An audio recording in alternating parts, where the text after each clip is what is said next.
Sheldon, there's been a lot of talk today about that missing killer instinct for the team. As a coach, how can you help to cultivate that so that you're not sitting here a year from now in the same position?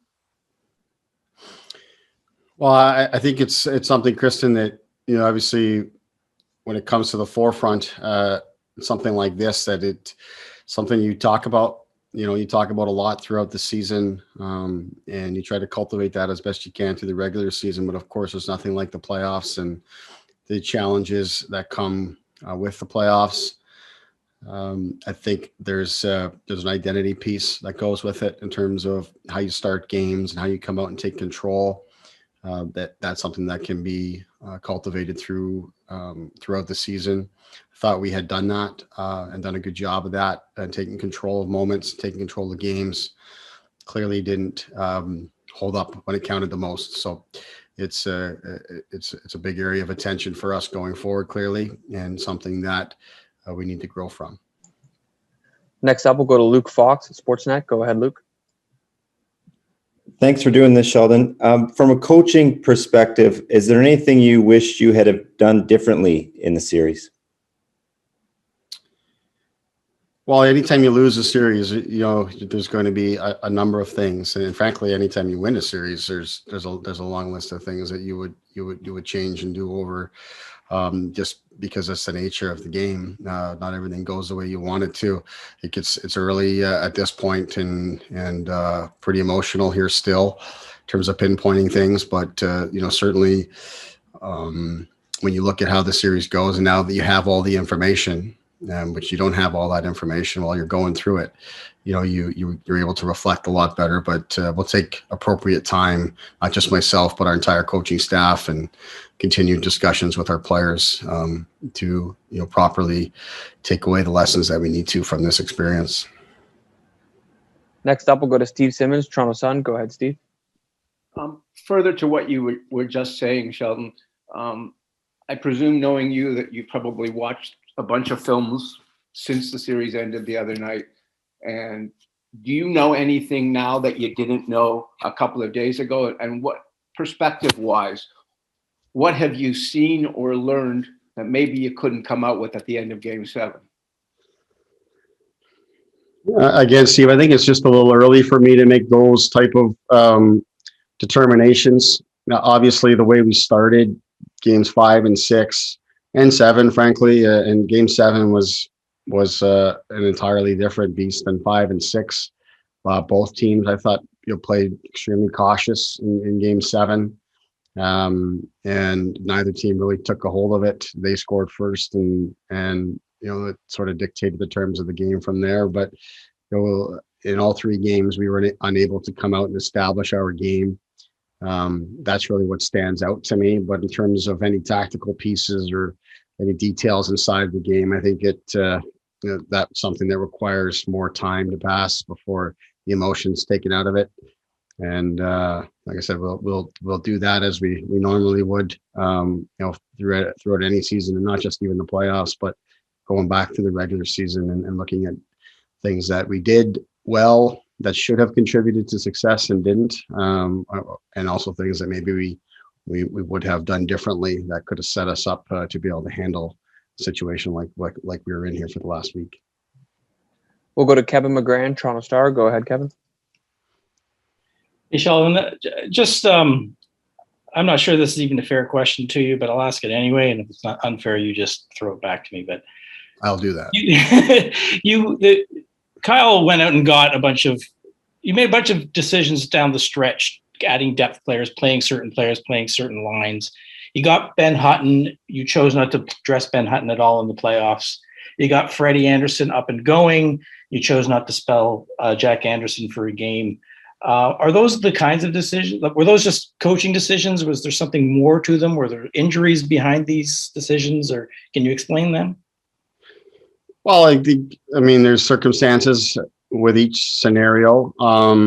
When you add depth players, you're doing so to be able to have more options when you deal with different situations that might come up. Injuries, of course, being the most prevalent one. Sometimes it's performance related. Sometimes it's matchups and things of that nature. In our case, we just determined, that Rasmus Sandin, was a guy that we wanted to give opportunity to. And then you have Travis Dermott that comes in and is able to play and has played in playoffs and has a great deal of experience for us. Ben Hutton, the nature of the season being what it was, didn't get a great deal of time to play for us, play with us. But, that's the kind of depth that you like to have. We were basically healthy throughout the entire series until halfway through Game 6 when it comes to defense. So, at that point in time, you're not going to go to a guy who hasn't played in the series. And then Jack Campbell, we just played extraordinary for us through the series and through the season, frankly, and had earned that opportunity and the confidence. And there's a big reason why we were in control of the series when we were. So we made those decisions, but certainly having the depth is something that you have in place because you're planning on playing for a lot longer than we did. Next up, we'll go to Jonas Siegel with The Athletic. Go ahead, Jonas. Hey, Sheldon, I'm wondering what you think you have to sort out with the power play. Yeah, obviously it's a major area of focus for us. Already begun some of those discussions here, but it's a matter of finding consistency in the units and how we utilize different players and who plays where. Then it's also just identifying, the execution of it and the consistency of the execution inside of it. And for good reason, there's a lot of focus on it for this season, but I even take it back to 2 seasons ago or a year ago, I should say, I guess. And when I was hired, we made some adjustments to the power play, and for a good period of time, 20, 25 games or so, we were up number 1 in the NHL in that period of time, and then went on a 20-game stretch where a lot like this year, it really lost its way. And the players didn't change, the structure didn't change, but the power play lost its way and the execution dropped off dramatically. That led to the motivation to split things up and have 2 units this season. And again, we started off extremely well in that format and had number 1 power play in the NHL. And then injuries and things like that, you move things around and the bottom falls out and you're kind of chasing it the rest of the way. So it's not just a 1 season thing. It's something that has happened for us 2 seasons in a row here now, and that's clearly not good enough with the talent that we have available. So it's a major focus for myself and Manny Malhotra and our staff this offseason. Next up, we'll go to Mike Zeisberger with NHL.com. Go ahead, Mike. Yeah, Sheldon, thanks for doing this. During the season and the playoffs, you fairly said that this is a new group. We don't look at history. We have to concentrate on going ahead. You've only been the coach for what amounts to be a season and a half. But now that it's over and you're a Toronto area kid, can you understand the anger and the wrath of a fan base that does include the history and is probably as angry as I've seen them in decades? Yeah, I do. I appreciate the question because I do understand the fans' anger, and it's justified. We failed to deliver here yet again for a team that had earned the confidence and the expectations that the fans had put upon us this season. We are excited to play in the playoffs and an opportunity to erase history and push past it. We obviously failed to deliver on that. We own that. I, as a coach and leader in the organization, own that. And I think every ounce of criticism or doubt that comes from our results is justified, and we own that. We have to continue to work as a team and as an organization to build something that will sustain itself through difficult times in the playoffs. And part of the disappointment of this loss that the fans would feel and that we would feel within the organization, and that the media would be portraying here, is because of the work that the team put in this year, because of how the players came together. the regular season that we had and our ability to win the division in the regular season and finish as the first seed and to gain control of a playoff series, that's the same group of people that didn't get it done in the end. But it feels so disappointing because the belief in the team was there, and the players earned that belief. Ultimately, didn't deliver on it, but I do believe inside of that there's some progress made there, and it doesn't feel that way today, and it won't feel that way for quite some time. Really, probably until we get a chance to compete in the playoffs again and redeem ourselves and push past this once and for all. But as leaders in the organization, as the dust settles, we have to reflect appropriately, learn from this, and continue to push the individuals and the collective unit, as a team, to have something that's sustainable, not just through regular season success, but onto postseason success. And that's really my focus. We'll take a few more here. We'll go to Terry Cochan, Toronto Sun. Go ahead, Terry. Good afternoon, Sheldon. Thanks for your time. The offseason last year, you guys thought you acquired the type of players that would be required to help the core push through, and I guess in part of that, develop that killer instinct. What kind of class of player do you now seek in the offseason to help that core, which sounds like it will not change, become that type of team mentally, do you think? Well, I think there's time for that, and Kyle and Brendan will spend time, to make those appropriate decisions and see what's available and how it all comes together, and I'll serve my role in that. We really believed in the group that we had this season, the personalities that we had, the experience that we had, the leadership qualities of the individuals, and the talent ultimately. But as you say, it didn't deliver. We do believe that it was a big reason for why the expectations were so high, because of, again, what we were building through the regular season and the improvements we were making in so many areas of our game that needed to improve if we were going to be a team that would be taken seriously going into the postseason. And I think we did that. But as you say, it still was not enough. So it leaves us continuing to ask questions, continuing to learn from our experiences, own where we are, and the fact that it's not good enough. And one thing that's abundantly clear to me today with every player that I met with and spoke with is they care deeply, and this has impacted them greatly. And I believe that in itself is a great lesson and a great opportunity to humble our group and have them learn and understand just how difficult it is. Because right at a moment when you put together a great regular season and you've done enough good things to put yourself in a great spot going into the playoffs, and then you're up 3-1 in a series and you're feeling really good about what you've done, and then it falls apart on you. It's just another example of how difficult it is to win in the NHL. And it's also a nice reminder for me that while we did good things through the regular season, through training camp, that gave us an opportunity for regular season success and an opportunity to gain control of a series, we didn't have that killer instinct and the wherewithal to finish the series and move past it. And that sits with me and will the entire offseason, and will motivate me to continue to push our group through the offseason, through training camp, and through the next regular season at an even greater level, because clearly what we did wasn't good enough. Next up, we'll go to Mark Masters, TSN. Go ahead, Mark. Sheldon, when you look at the series for Austin and Mitch, you've mentioned, the effort was there, the chances were there.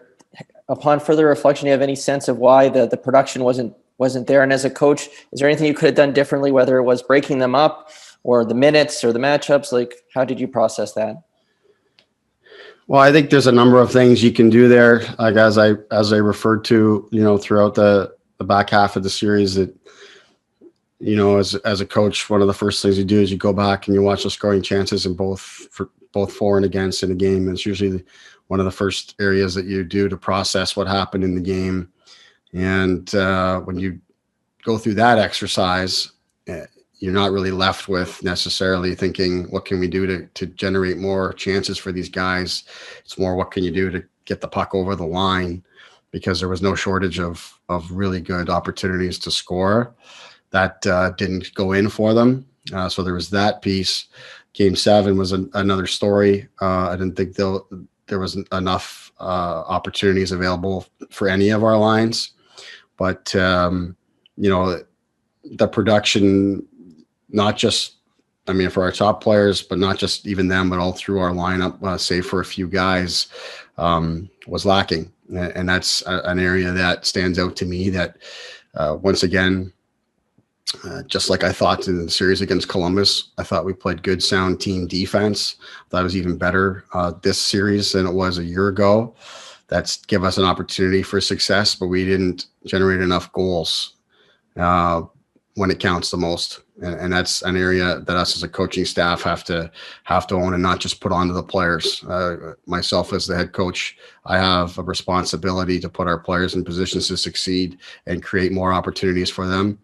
When I look at minutes and matchups and things of that nature, I don't look at things there as though I would change too much. We look to get Will more involved on that line and got him a number of shifts in game 6 and 7 with Austin, and those kind of things we looked at. But such a huge part of our success has been the chemistry and the success of that top line, and didn't think the most important time of the season was the opportunity to entertain splitting that up and going away from it, in particular at a time when you don't have John Tavares, and you don't have quite the same look that you might have if you were to move things around with the top people. But as I said, it's natural to look at our top people and the responsibility they have to produce, but there's a lot more happening there. And part of that is my responsibility as a coach to tactically put us in spots to produce more offense. And last 2 questions here. We'll go to Lance Hornby, Toronto Sun. Go ahead, Lance. Hey, Sheldon. You touched a bit on the exit meetings. Did you meet with everyone today? What was the general message? And maybe if you could speak about your own plan. I did. We met with the entire group as a whole to begin with, which was brief, but extremely difficult. One of the hardest things to do as a coach is to address your team after a loss, and chose not to do it after the game. Combination of the reasons: one, because of how dejected the group was, and 2, just the nature of the way the dressing rooms and such are. The players don't even dress in the same room with the COVID protocols and stuff. So it's a different environment. So today, knowing that we were going to have the group together, I chose to address the team. And then we did have individual exit meetings with every single player. The messaging, to the group was obviously speaking about the devastation of the loss, and the season ending so suddenly, and just how quickly things can turn, and the fact that we really liked our group this season. We had incredible men that enjoyed being around each other, and felt the opportunity to do a lot better than we did, and to do something special, but failed to do so. That they should feel good, and I thank them for the work that they put in to put our team in a position to succeed going into the playoffs, to their work to the regular season, and making the improvements and adjustments to their games that were required to give us a chance to do so, and that they should be commended on that work. But certainly need to acknowledge that what we did, while we felt good about it, it clearly was not enough, and we need to take it to another level. And that was the gist of my messaging in terms of the player meetings. You're really just trying to get some initial feedback from guys on their perception of the series and what occurred. And then also bigger picture things on, especially for those that are new to our organization this season, and their impressions of what they experienced here, and what they learn elsewhere, and how they compare the experiences, and what we can do to get better as a team, or what we should continue to do. So that's really it. And then you wish the players well, thank them for their efforts, And for those that we know are returning, obviously challenging them to come back even better and inspired to get this thing right. And last one here, we'll go to David Alter with the Hockey News. Go ahead, David. Hey, Sheldon, this is a bit of a follow-up to Lance's question, but I'm curious for yourself what waking up yesterday was like. Obviously, there was the shock and devastation of immediately after the game, but what was it like for you waking up and how you spent that day? Do you just stay with family? Do you contact any members of the team? Do you still wear the coach's hat at that point? Well, I'm not really sure if I could ever really classify it as waking up, because I'm not sure I ever actually went to sleep. But it was a priority for me yesterday to spend time with my wife and kids. It has been a extremely challenging season, and coming off of such devastating loss, I needed them yesterday, and that was important to me. Other than that, we came in, we went through our regular routine in terms of our testing, continued the COVID testing. And then I was just spending more time with family, and then we were in pretty much since first thing this morning, going just completed the player meetings just a little bit ago. So it's been a long day here today, and then we'll continue to digest this as we move forward and take what we need to from this and push on as a group and knowing where we need to get better.